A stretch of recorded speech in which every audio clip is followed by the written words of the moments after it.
en direct de chez vous. Jean-Michel Lamazerolle, RCF Charente. Bonsoir à toutes et à tous, bienvenue dans notre émission en direct de chez vous qui donne la parole au territoire de Charente, en direct et en public. Ce soir, nous sommes en Charente-Limousine, entre Chabanais et Rochechouart, non loin de la nationale 141. Et si nous étions à l'époque romaine, nous serions sur la Via Agrippa, allant de Saintes à Lyon, et nous aurions pu venir prendre les eaux dans les thermes proches d'un grand sanctuaire gallo-romain, construit comme l'église actuelle du bourg, avec des pierres de la météorite. Pour ceux qui ne l'auraient pas deviné, nous sommes ce soir à Chassenon. Pour découvrir ce qui anime et fait vivre cette localité millénaire de Cassino-Magus, j'ai la joie d'accueillir derrière nos micros d'RCF Charente son maire, Monsieur Patrick Strack, que je remercie de nous recevoir dans sa mairie, entouré de ses invités, Monsieur Jean-Claude Bartou, vice-président des Amis de Chassenon, Madame Charlotte Chalard, responsable de la médiation au terme de Cassino-Magus, Madame Angélique Ramard, responsable de l'auberge romaine, Monsieur Cyril Le Péculier, président de l'association des parents d'élèves de Chassenon, Monsieur Simon Willett, président du comité des fêtes, Madame Cathy Janot, secrétaire de la société de chasse. Monsieur le maire, nous sommes ravis d'être dans ce joli village de Charente-Limousine où l'histoire se lit depuis les temps immémoriaux à travers la pierre. Mais derrière ce minéral, il y a des hommes et des femmes qui ont fait l'histoire et qui continuent de l'écrire au présent. Pourriez-vous, monsieur le maire, nous présenter votre commune ? Bonsoir. Bonsoir. Donc ravi d'être ce soir sur votre radio RCF. Donc je vais vous parler de Chassenon. Chassenon, c'est une très belle commune. C'est une commune de 870 habitants. 870 habitants qui sont de vrais Limousins, parce que nous habitons la Charente, mais nous habitons la Charente-Limousine. Donc nous sommes avant tout, avant d'être Charentais, nous sommes des Limousins. Et comme j'ai l'habitude de le dire, depuis des siècles, et notamment dans les premiers siècles de nos ères, les gens regardaient du côté de Limoges concernant la foi et regardaient Angoulême concernant leur porte-monnaie, puisque c'était à Angoulême qu'étaient tous les aspects administratifs et financiers qui réglaient la commune. Donc 870 habitants autour de cette table. Vous retrouvez tous les membres actifs des associations qui font vivre quotidiennement, hebdomadairement, mensuellement, annuellement la commune. C'est une commune active, c'est une commune verte, avec des arbres, de l'eau et des roches qui sont réputées dans le monde entier, puisqu'ici, il y a 200 millions d'années, une météorite, une des plus grandes météorites qui ait touché la Terre à l'époque, est tombée sur Chassenon et a fait ce sol et cette roche tout à fait exceptionnelle, que l'on appelle l'impactite, et qui provient de la fusion de la météorite avec les roches en place à l'époque. Et puis ce pays a plu depuis longtemps. Il y a eu des époques habitées pendant toute la période que l'on dit pré-romaine. Il y avait des Gaulois à Chassenon. Il y a eu des Romains qui ont remplacé ou qui ont cultivé les Gaulois. Et puis après, il y a eu des époques où on se trouvait sur les routes qu'empruntait Charlemagne ou Charles Martel et ses enfants, puisqu'ils se sont battus dans cette région-là. On est, comme vous le dites, à égale distance entre Angoulême et Limoges. Donc c'est ce qui fait notre spécificité, la beauté des gens et la beauté du terrain. Merci pour cette belle présentation qui nous transporte dans l'histoire et même au-delà de l'histoire, dans la galaxie. Et on sent bien qu'ici, il y a la fusion. Il y a la fusion des planètes de la roche avec la Terre et puis la fusion des gens de différentes cultures. Et on sait se nourrir de toutes ces cultures. Et M. Simon Willett en est aussi aujourd'hui l'exemple, on en parlera tout à l'heure. Alors vous êtes un maire, on vous voit dans les journaux locaux, la Charente Libre pour ne pas la citer. Vous êtes très engagé et là vous sortez d'une réunion, vous arrivez presque au pied levé auprès de nous sur sans doute la biodiversité, sur les haies. Là c'était une histoire de désherbant que j'ai vu dans la Charente Libre ou de respect autour des bâtiments. Alors dites-nous un peu ce qui vous fait courir. Ça fait maintenant, avec le conseil municipal, ça fait près de 6 ans que l'on se bat pour rendre notre commune attractive et belle. C'est comme ça que l'on a créé des jardins, que l'on a réhabilité du petit patrimoine, que l'on a aboli les pesticides dans notre fonctionnement, suivant en cela les préconisations de l'État et des administrations. Depuis le début de l'année, les intrants, les pesticides sont interdits donc aux collectivités comme aux particuliers, et on voudrait que les pesticides soient encore plus réglementés pour que la vie de nos concitoyens soit au maximum protégée. Car de deux choses l'une, ou on interdit ces produits-là aux particuliers et aux collectivités parce qu'ils sont dangereux, auquel cas on doit les interdire également aux professionnels, ou ils ne sont pas dangereux, et dans ces cas-là, on doit en prendre en apéritif et éventuellement, comme on est dans une région charentaise, à la place du cognac, à la fin du repas. Bien, bien, bien. Dites-nous un peu, pour que nos auditeurs qui nous écoutent à l'autre bout du département, quelle est l'économie locale? Est-ce que c'est la culture, c'est l'élevage, ce sont des entreprises? Qu'est-ce qui fait vivre, j'allais dire financièrement, même si vous étiez tourné vers Angoulême avant, comment ça se passe aujourd'hui? Il y a effectivement, on est sur un bassin avec un grand nombre d'entreprises qui sont tournées vers le secteur du bois et du papier. Donc il y a effectivement de nombreux papetiers qui ne sont pas installés sur la commune, mais les gens de la commune, pour un certain nombre, y travaillent. Il y a une pluralité d'entreprises qui couvrent beaucoup de métiers, l'artisanat, le commerce. Ces entreprises, on les retrouve à Rochechouart, on les retrouve à Chabanais, on les retrouve à Étagnac, on les retrouve à Saillat. Les gens qui travaillent à Chassenon œuvrent dans ces entreprises. Ils sont parfois effectivement indépendants. Ils sont également artisans ou ils sont agriculteurs. Ils ont, dans le cadre de l'agriculture, souvent ils font de l'élevage pour l'essentiel. Et on a ici une très belle race qui est la race limousine. On a également quelques personnes qui font de l'élevage des moutons. Voilà. Bon, un peu de tourisme aussi, puisqu'on va en parler longuement. On fait également du tourisme parce qu'on a la chance, dans toute cette partie est de la Charente, d'accueillir quelque chose qui nous a fédérés avec le département et dont nous sommes très fiers, qui est effectivement le sanctuaire romain de Cassino-Magus, qui est un sanctuaire qui accueille aujourd'hui plus de 16 000 personnes et qui est géré, qui appartient au département et qui est géré par une société privée qui s'appelle la société Alfran et qui offre un certain nombre de prestations aux gens qui viennent à Chassenon aujourd'hui. Bien, alors ça, on va le découvrir. Et puis, ça me fait une très belle transition pour aller sur le prochain invité. En tout cas, merci, monsieur le maire. Vous savez que vous pourrez intervenir quand vous voulez. Je vous passerai mon micro parce que peut-être aurais-je oublié des questions à vos invités que vous connaissez mieux que moi et qu'il serait important pour vous de leur faire dire des choses qu'ils n'ont pas pu ou voulu dire. Mais j'ai préparé une dizaine de questions pour chacun. Il n'y a pas de problème. Bien. Alors, du coup, puisque vous parliez de Cassino-Magus, je vais passer la parole à monsieur Jean-Claude Barthou. Vous êtes le vice-président des Amis de Chassenon. Cette association a été fondée par monsieur Jean-Henri Moreau en 1959. Dites-nous ce qui a prévalu à la création de cette association dans ce petit bourg et au-delà de son histoire, son actualité et son avenir. Vous voyez, tout un programme, monsieur Jean-Claude Barthou. Bonsoir. Bonsoir.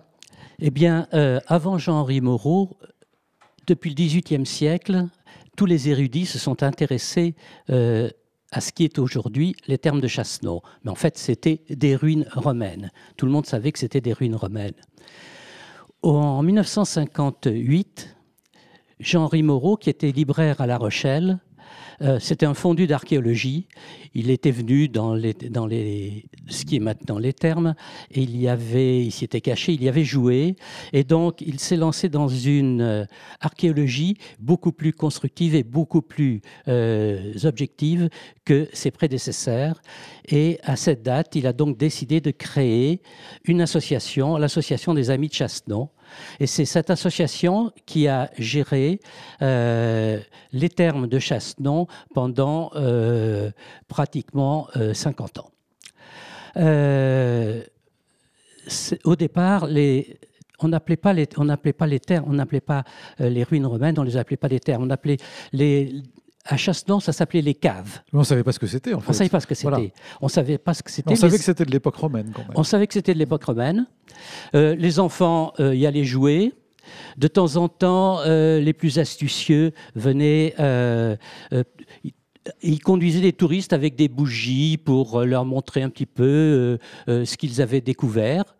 En 1940, il y a eu une péripétie.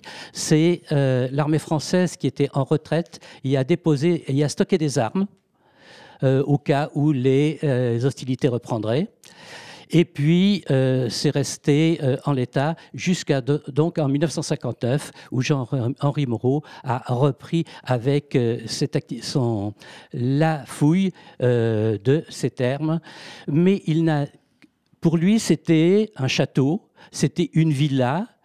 Ce n'est devenu des termes véritablement qu'au bout de 20 ans. C'est-à-dire que vers 1980, il a conclu qu'il avait affaire à des termes. Alors je suppose qu'il était aidé par des spécialistes ou des archéologues qui sont venus d'un peu partout pour l'aider, peut-être pas au début d'ailleurs. Au départ, non, c'était pas des... Non, c'est après, du coup. C'est après. Au départ, c'était véritablement des gens qui l'avaient mobilisé, des gens qui étaient venus, qui fouillaient de manière archaïque un petit peu, avec une brouette, avec la pelle, la pioche. Hein. On en prenait soin quand même, parce qu'il faut bien dire que ces pierres romaines avaient intéressé les constructeurs auparavant, avant l'activité de Jean-Henri Moreau. Ce qu'on sait être maintenant le théâtre avait été exploité comme carrière. Oui,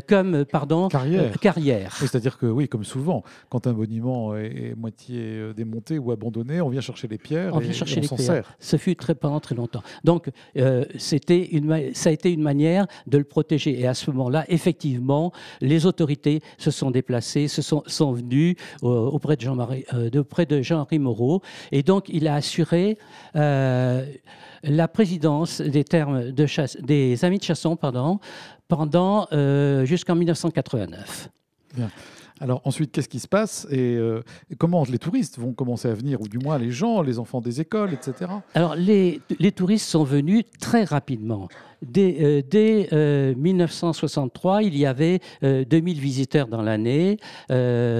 Progressivement, c'est monté au bout de 20 ans et ça montait à 12 000 visiteurs. Nous sommes aujourd'hui, on dépasse 20 000 visiteurs. Alors oui, justement, qui est-ce qui faisait ces visites? C'était les Amis de Chassenon.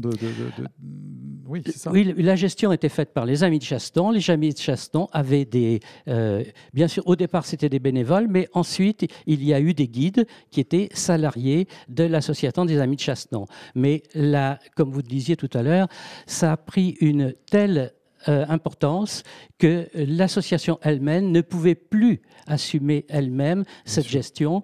Et c'est à ce moment-là que le département est intervenu et les Amis de Chassenon ont confié leur enfant, ils l'ont confié au département. D'accord. Et le département l'a confié à une société, on en parlera tout à l'heure, et monsieur le maire nous l'a dit à l'instant. Alors du coup, on va pouvoir...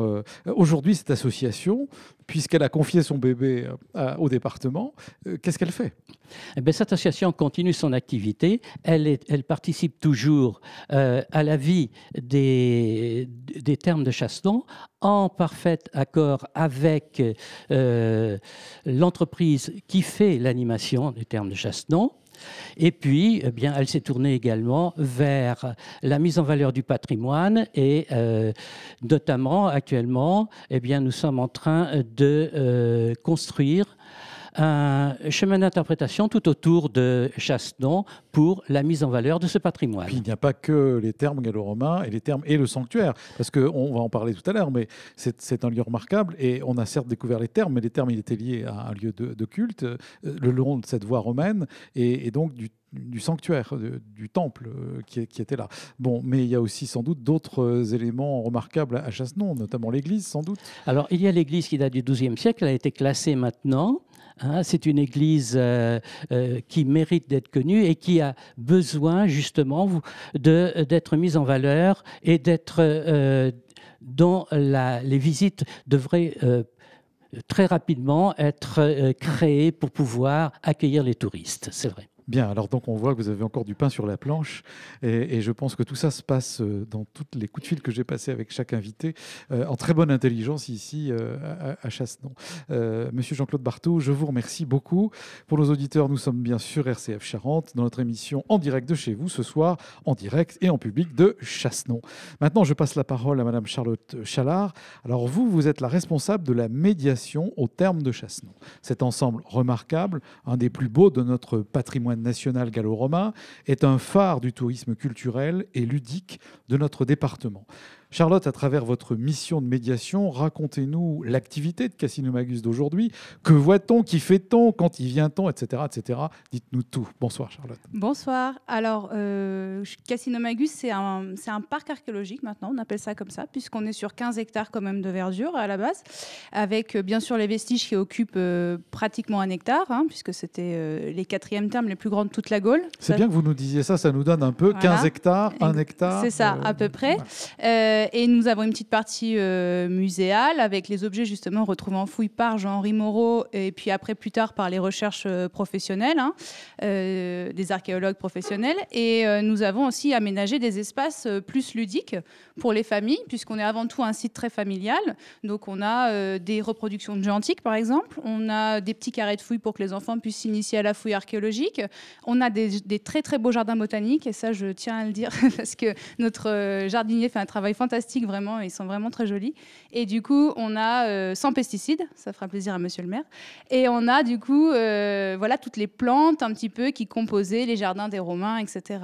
Donc ça, c'est pour la base vraiment du site. Et après, tous les mois, et là, tout l'été, ça va être tous les jours, on essaie de faire un événement pour animer vraiment le site. Donc, soit les événements nationaux, comme ce week-end, ça va être les Journées nationales de l'archéologie, donc on y participe vraiment activement, ou les Journées européennes du patrimoine, par exemple, ou alors des événements que nous avons créés de toutes pièces, comme la chasse aux œufs, ou cet été, c'est notre événement phare, c'est les Journées des Thermes, sur 2 jours, en collaboration avec les amis de Chassenon, qui viennent faire les acteurs, on va dire, ce soir-là, le soir du samedi.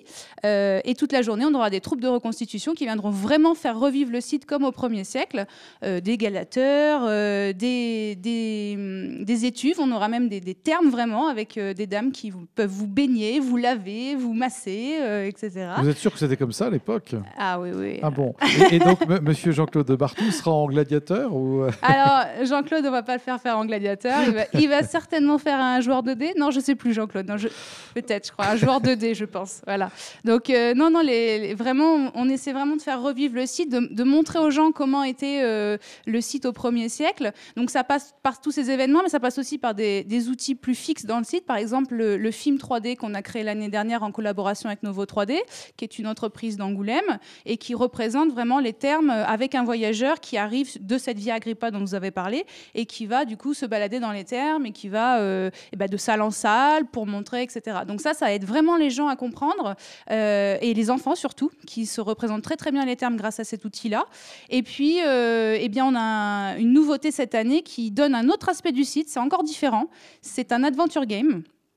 Oui, alors expliquez-nous un peu, parce que tous nos auditeurs ne sont pas bien branchés dans Adventure Game. Je vais expliquer ce que c'est. Donc, c'est comme un escape game. Alors, qu'est-ce que c'est un escape game? C'est ça. Un escape game, c'est un jeu qui est maintenant bien présent en France, où vous êtes enfermé dans une salle et vous devez résoudre des énigmes pour en sortir. Voilà. L'Adventure Game de Casino-Magus, c'est la même base, sauf que vous n'êtes pas enfermé dans une salle, vous êtes dans tout le site et vous devez découvrir où est caché le trésor de Casino-Magus. Donc, ça s'adresse surtout aux grands adolescents, voire jeunes adultes, puisque c'est un jeu qui est pas très facile, voilà. Mais bien sûr qu'on peut venir le faire avec ses enfants, mais il faut prendre son courage à 2 mains et il faut pas hésiter à vraiment se plonger dans l'aventure, parce que c'est vraiment ça, c'est une aventure et on va vraiment sur tout le site et on le voit d'une autre manière. Et je trouve que vraiment ça donne envie différemment de visiter les thermes. Alors si on n'est plus un ado ni un jeune adulte, est-ce qu'il y a des choses pour nous? Alors il y a toujours les visites guidées, bien sûr, visites guidées. Très scientifique, toujours sur la base scientifique, puisque on va toujours les faire vérifier par l'archéologue qui est Sandra Sica, l'archéologue du département. C'est elle qui nous valide absolument tout le contenu scientifique qu'on diffuse sur le site. On a aussi l'exposition, justement, avec les objets ressortis de fouilles. Et puis, on a des expositions temporaires. Là, pour les JNA, on va avoir une exposition sur une collection qu'une famille qui s'appelait la famille Alexandron nous a léguée au département de la Charente. Et puis, les Amis de Chassenon aussi organisent des conférences thématiques avec des archéologues qui viennent justement expliquer leur travail. Et cet été, justement, les archéologues vont faire visiter aussi leur chantier de fouilles. Alors justement, là, vous me tendez la perche, j'allais vous poser la question. Où en est-on au niveau des fouilles? Qu'en est-il du sanctuaire, par exemple? Où est-ce que vous en êtes Alors, au niveau du sanctuaire, à proprement parler, maintenant les archéologues, ils en sont à peu près à 6 hectares vraiment qu'ils connaissent, on va dire, avec les murs qui vraiment enfermaient le temple dans un espace sacré. Le temple en lui-même, il est acquis, on sait à peu près à quoi il ressemblait, on sait à peu près sa taille. C'est un octogone, oui, et qui faisait à peu près 30 mètres de haut. Voilà, à peu près. Et vous aviez à côté 49 fosses qui ont été maintenant bien analysées et qui en fait contenaient des arbres et qui formaient en fait un bois sacré. Donc vous aviez finalement un mix des cultures, c'est-à-dire que le bois sacré est à la base gaulois, les bois bien gaulois, sûr. Etc. Mais là, ils sont vraiment plantés de manière extrêmement rectiligne, un petit peu avec le cadre romain, on va dire, voilà, quelque chose comme ça. Donc on a un vrai sanctuaire gallo-romain pour le coup. Et du coup, là, ils en sont vraiment à essayer de comprendre jusqu'où va ce sanctuaire et surtout jusqu'où il va dans la ville de Cassinomagus, puisqu'en fait cette ville elle est sous Chassenon. Donc dès que quelqu'un construit une maison ou un garage ou quoi que ce soit, on trouve forcément des vestiges. Il y a vraiment toujours quelque chose sous les maisons des gens. Voilà. Donc c'est tous des gallo-romains en pleine puissance. Donc ça veut dire que même au niveau spirituel, il y avait déjà un mélange de culture et de culte finalement. Il y a toujours eu un mélange en effet de culture. C'est vraiment une civilisation très unique, les gallo-romains, puisque c'est pas les Romains qui ont remplacé les Gaulois, c'est vraiment les Romains qui sont venus apporter leur culture, et les Gaulois ont continué bien sûr dans les campagnes. On peut pas imposer des gens comme ça de parler tout d'un coup le latin, etc. Et les Romains, là où ils sont très intelligents, c'est qu'ils ont dit pour que les cultes soient bien adoptés par les gens, on va les mélanger aux leurs. Et par exemple, le dieu tutélaire, donc, qui est vraiment le dieu principal de la cité Lémovis, donc les Lémovis, en fait, c'était le peuple qui vivait ici et qui avait pour capitale Limoges. Ça a donné le mot Limousin, en fait, tout simplement. Et bien, ce dieu-là, c'est Mars Granos. Donc, c'est un dieu romain, Mars, mélangé à un dieu gaulois, Granos. Donc, on a vraiment un dieu gallo-romain. Ils ont fusionné les deux. Bien, d'accord. Après, on pourrait en parler même. Le christianisme a fait ce même système, en fait. C'est ça. Voilà, avec les saints et les saintes. Écoutez, on vous écouterait longtemps, Charlotte. Alors, le mieux, c'est de venir vous rencontrer ici. Oui, parce que moi, je peux parler 2 heures. Les heures d'ouverture, le prix, etc., les groupes. Comment fait-on si on a envie de venir vous voir? Alors, moi, je conseille tout le monde d'aller sur le site internet. Je dis bien l'ensemble. Oui, venez me voir personnellement. Moi, je dirais d'aller sur le site internet www.cassinomagus.fr, il n'y a pas plus simple, ou de nous appeler au 05 45 89 32 21. Et là, vous aurez toutes les infos données soit par notre équipe d'accueil, soit sur le site internet. Les horaires d'ouverture, les tarifs qui sont extrêmement abordables pour une famille. On a des tarifs vraiment pour tout le monde. Et puis, les groupes, en général, ça passe par la réservation, puisqu'on est un petit peu, nous, à la carte, et on leur crée vraiment des choses sur mesure, à leur demande, etc. Donc, vous êtes ouvert d'avril à novembre, disons jusqu'au 11 novembre, exactement. Tous les jours? On n'est pas ouvert tous les jours en basse saison. On se casse pas le nez. Non. Alors, on est ouvert du mercredi au dimanche en ce moment. Et par contre, en juillet-août, on est ouvert tous les jours. Voilà. Donc, il y a toujours un moment pour venir nous voir. Aucun souci. Très bien. Écoutez, merci de cette balade. On a appris plein de choses. On sait qu'on peut venir jouer, que c'est game, etc. On peut se perdre, mais personne n'a encore séché sur place. Et vous laissez sortir tout le monde. Non, on retrouve pas de squelette. L'ouverture, c'est bien, mais il faut pouvoir aussi sortir. Notre squelette est en plastique, rassurez-vous. Très bien. Merci beaucoup, Charlotte. Merci à vous. Maintenant, je vais passer la parole à Madame Angélique Ramard. Avec vous, on passe de la pierre à la table puisque vous êtes, avec votre compagnon Eric, à la tête de l'auberge romaine. C'est vous qui êtes le chef de cuisine. Vous avez repris cet établissement le 7 janvier de cette année. C'est donc une aventure récente. Qu'est-ce qui vous a fait poser vos valises et votre mallette à couteau dans ce coin de Charente-Limousine, Angélique? Bonsoir. Bonsoir. Tout simplement un coup de cœur. En fait, voilà, je cherche un établissement à reprendre depuis plusieurs mois, donc j'en ai vu pas mal. Et là, on était sur 2 affaires en même temps, pour dire la vérité, donc Chassenon et Saint-Junien. Et la différence, c'est le cœur qui a parlé, quoi. Voilà, c'est la pierre, justement. C'est la pierre qui a parlé. Oui, franchement, oui, c'est la pierre qui a parlé. C'est l'endroit, le village. Bon, après, j'ai un compagnon qui est originaire de Saillat-sur-Vienne, donc qui connaît forcément bien Chassenon, contrairement à moi, puisque je suis lilloise de naissance. Donc, je savais que les gens étaient sympathiques. Voilà. Après, on s'est un peu renseigné. Je savais que c'était une commune dynamique, qui avait un tissu associatif assez important. Et quand on est dans un village, quand on prend une affaire dans un village, c'est vraiment quelque chose d'essentiel, quoi. D'être avec des gens justement qui se soutiennent entre eux, etc. Donc voilà pourquoi on est arrivé à Chassenon. Faire corps avec le village, et puis je pense que ça s'est bien passé avec monsieur le maire. Oui aussi. Ah, voilà, vous l'avez rencontré quand même. Ah oui, non mais de toute façon, il faut être honnête, je pense que si ça s'était mal passé avec monsieur le maire, on ne serait pas là. Parce que dans un village, vous ne pouvez pas travailler les uns sans les autres non plus. Donc si ça ne se passe pas bien avec la base... c'est difficile après. Bien. Alors, merci de nous avoir éclairé sur votre arrivée, parce que c'est toujours intéressant de voir pourquoi les gens s'attachent à un endroit, à une région. Certes, c'est une très belle région. Oui. Et donc, vous venez de nous le dire. Merci beaucoup. Et qu'est-ce que vous concoctez en termes de cuisine gallo-romaine? Terme, je n'ai pas fait exprès de mettre le mot terme, mais bon, voilà. Alors ça, c'est tout nouveau pour moi aussi, parce que forcément... la cuisine ou la cuisine gallo-romaine? Gallo-romaine bon. Surtout. Gallo-romaine parce que je trouvais ça intéressant de faire un clin d'œil à Casino Magus quand même. Voilà, donc je m'y suis mise dès le mois de novembre, à peu près décembre l'année dernière, à me documenter, à me renseigner, à tester différentes recettes, parce que c'est pas évident. Vous pouvez nous dire quelque chose là qu'on puisse s'imaginer? Si moi, par exemple, là, je suis dans ma cuisine, je dis tiens, je me ferais bien une recette romaine. Qu'est-ce qu'il me faut comme ingrédient? En gros, comme ça. Il faut la préparer. Oui. Alors, il faut des lentilles, par exemple. Bon, ça peut encore le faire. Voilà, oui. des cœurs d'artichaut, des tomates confites. Après, il vous faut du gnocchi. Ah oui. Voilà. Oui. Ah oui, alors ça surprend beaucoup. Moi, je pensais c'est asiatique, votre cuisine romaine. Ouais, mais le gnocchi, en fait, ça remplace. Voilà. Non, parce qu'il y a des choses. Le jus de poisson pourri. Voilà, c'est ça. Macéré, ouais. On va dire. C'est horrible, hein. Ça sent très mauvais, quand même, faut se le dire. Je suis désolé de vous faire parler de votre auberge de cette façon-là, hein, mais on va essayer de se rattraper. Non, après. mais c'est comique. Voilà, c'est-à-dire qu'aujourd'hui, il y a des produits qu'on ne trouve plus. Donc, on doit trouver des apparentés. Le gnocchi en fait partie. Après, il faut beaucoup d'herbes, d'aromates. Donc, de la sarriette, de la marjolaine. Il faut du persil, il faut de la coriandre. Enfin, il faut beaucoup d'herbes, en fait, parce que c'était une cuisine qui était très riche, justement, en assaisonnement, en herbes, vinaigre de framboise. Voilà. Qu'est-ce qu'il vous faut d'autre? Du pain d'épeautre aussi. Du pain d'épeautre, du fromage de chèvre et de brebis, puisque à l'époque, c'était ça qu'il consommait, et des fruits. Bien. Et du miel. Bien.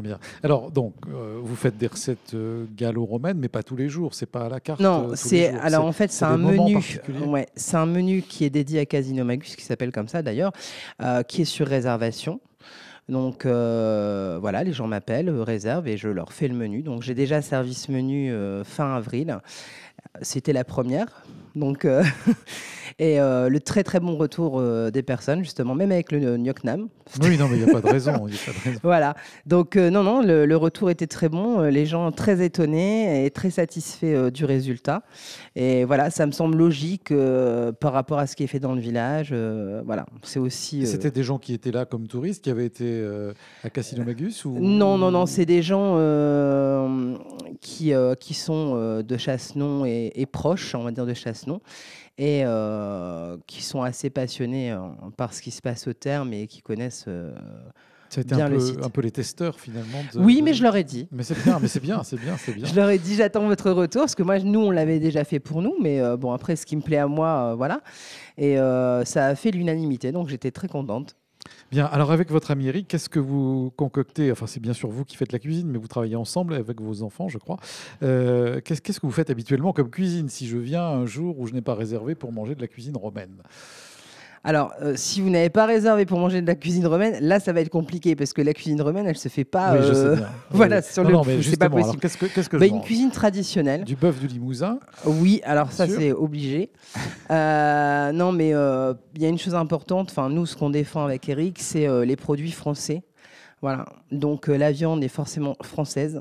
Nos fruits et légumes sont français. Et ça, c'est vraiment quelque chose qui est très important pour nous. Ça, c'est le premier point. Vous y mangerez une cuisine traditionnelle et familiale. Voilà. Qui peut être très variée. C'est-à-dire que je peux vous faire un plat du nord de la France, bien évidemment, comme du couscous. Voilà. Ah oui, alors là, oui, c'est très varié. J'allais dire mélange des cultures, mais là, vous dépassez les Oui. frontières. Oui, oui, d'accord. Oui, non, mais c'est ça, c'est ça On qui est reste intéressant. dans Mare Nostrum, dans le bassin méditerranéen, finalement. Hein, Mais et oui, vous non, suivez mais, vous suivez voilà. les Romains. Et oui, non, mais c'est très varié, mais c'est une cuisine on appelle ça traditionnelle quand même. D'accord, très bien. Bon, bah, écoutez, on vous souhaite bonne chance ici. Et Eh bien, on merci. voit que vous êtes déjà bien inséré. Et ça fait plaisir à entendre, à voir. On ne manquera pas de venir vous saluer et Eh ben, goûter n'hésitez vos pas. plats. Voilà. Merci beaucoup, Angélique Ramard. Et Merci à à vous. Eric qui est à côté dans le public. Maintenant, je vais passer la parole à Monsieur Cyril Le Péculier, en tant que président depuis 2 ans de l'association des parents d'élèves de Chassenon. Alors, quel est votre rôle au sein de l'école? Et pour nos auditeurs, pouvez-vous nous dire de quelle classe parle-t-on et de quel est le nombre d'élèves? En gros, pour qu'on puisse situer, parce qu'on se dit toujours, là, on est à Chassenon, monsieur le maire a dit 800 et quelques habitants, presque 900. Et qu'est-ce que l'école, qu'est-ce qu'elle représente? Alors, dites-nous tout, Cyril. Bonsoir. Bonsoir. Donc, il y a 55 élèves à l'école de Chassenon.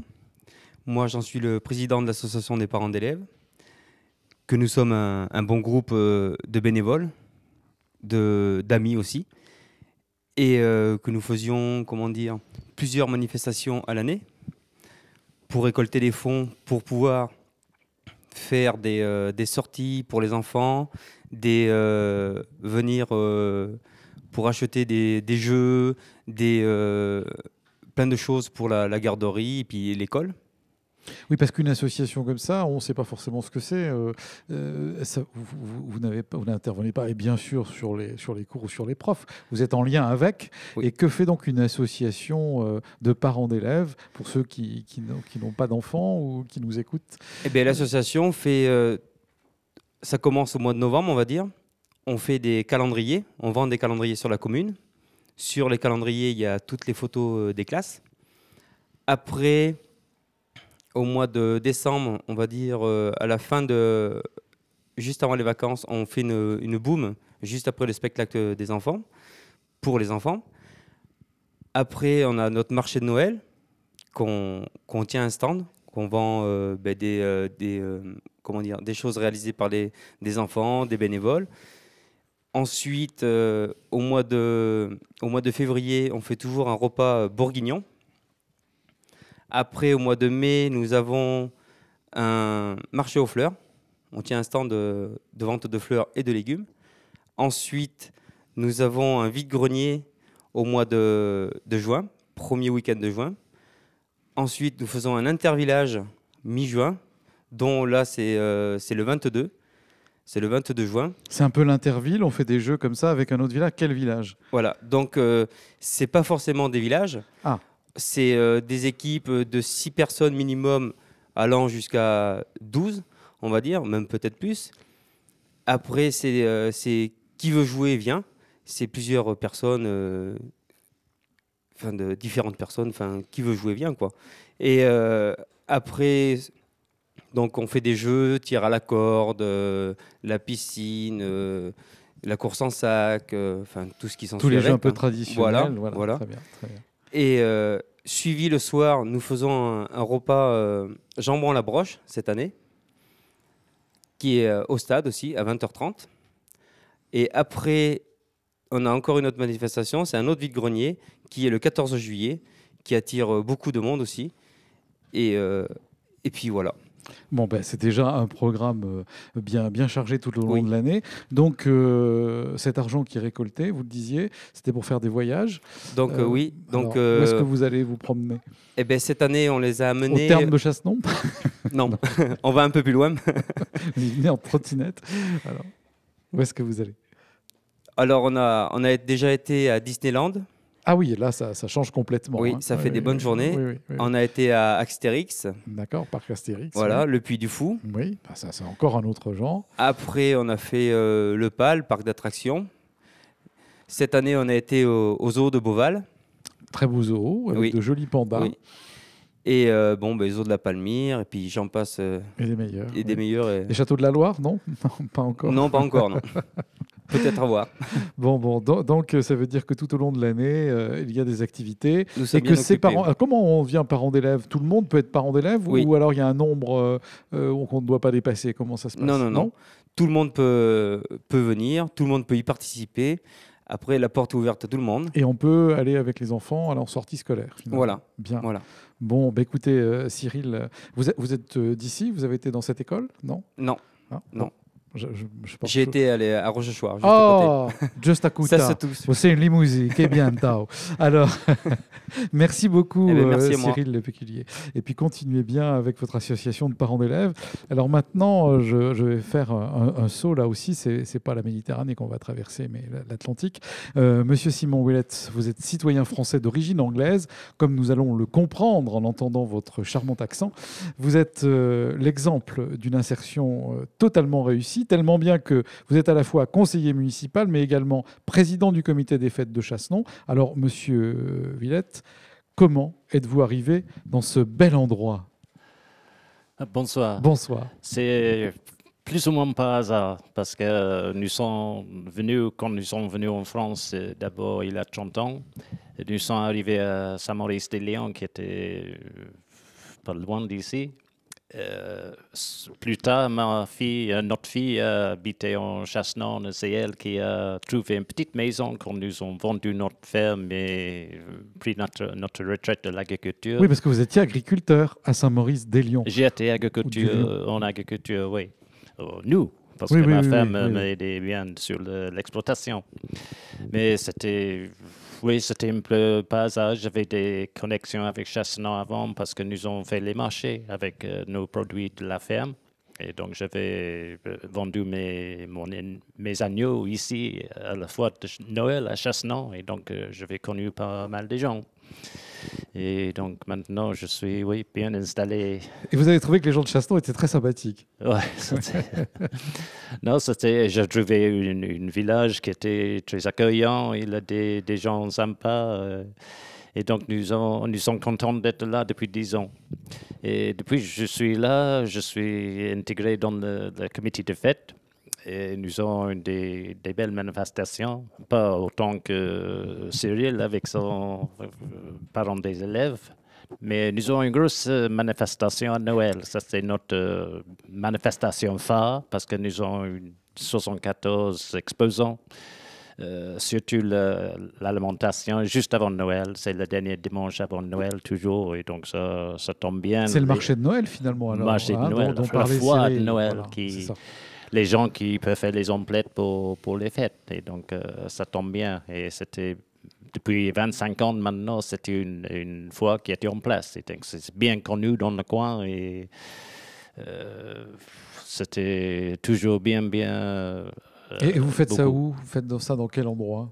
Ça s'est fait ça c'est un truc qui est très important pour moi, pour le comité, que nous faisons nos manifestations sur la place de l'église.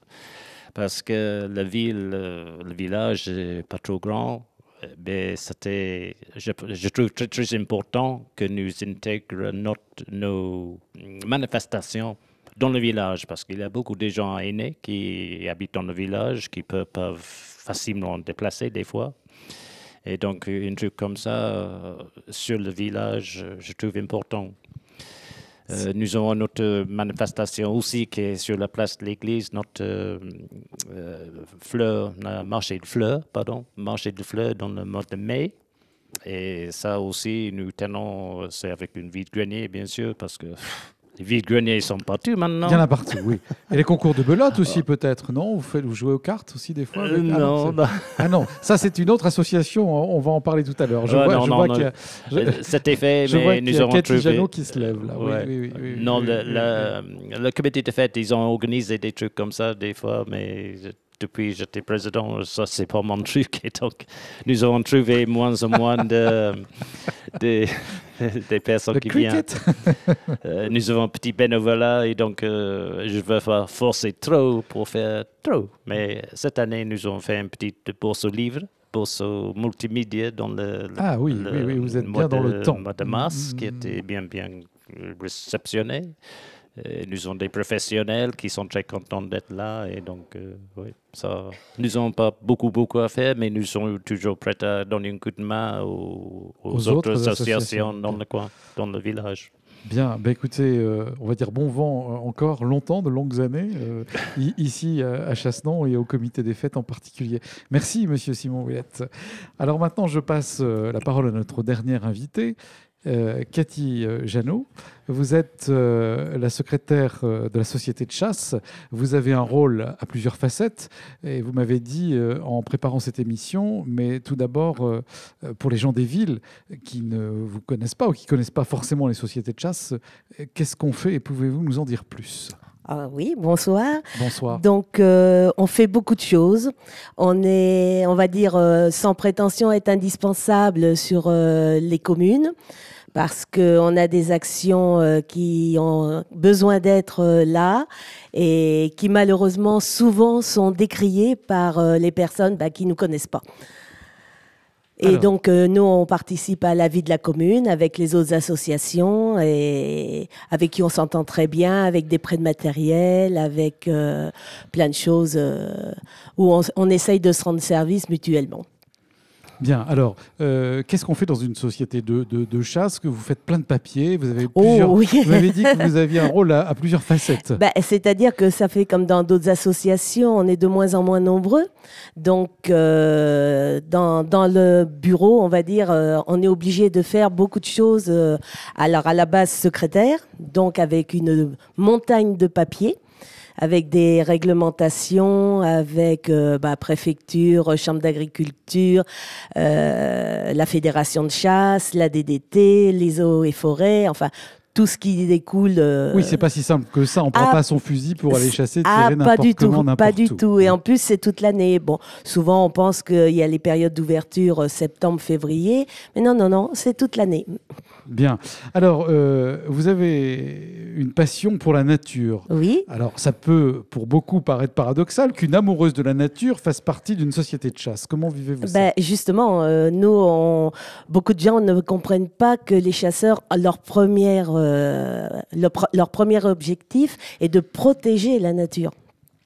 Alors bien sûr, c'est paradoxal avec un fusil à la main, mais malheureusement, pour la protéger, on est obligé de prélever des animaux dans la nature pour justement protéger les autres espèces. Si une espèce prend le dessus sur les autres, c'est perdu parce que ça ne suivra pas. Ça veut dire qu'elle n'a pas de prédateur naturel. Il y a certains animaux, comme les renards par exemple, n'ont pas de prédateurs. Donc, on est obligé de réguler. Sinon, il y a les dégâts, bien sûr, comme il y a toujours eu au niveau des poulaillers, mais au niveau aussi des animaux de la nature, les couvées, tout ce qui est rongeur, tout ce qui fait partie de la nature par elle-même, et ça crée un déséquilibre. Après, il y a d'autres espèces dites susceptibles de faire des dégâts, puisqu'il y a certains termes qu'on n'a plus le droit d'employer, et donc on est obligé de réguler aussi, et qui sont présentes sur la commune. Alors on sait, monsieur le maire, très féru d'écologie, etc., oui. Et de respect surtout, parce que je pense que c'est surtout ça qui est son maître mot. Comment vous travaillez ensemble et, ça se passe très bien. Je pense qu'il comprend que nous, on est obligé d'avoir... Puis on a notre fédération derrière qui nous oblige à certaines choses, à certaines quantités, à certains quotas, à certains... Alors, ce que je voulais dire, c'est comment est-ce que vous êtes un acteur de l'écologie dans votre partie de chasse, enfin, j'allais dire dans votre société de chasse.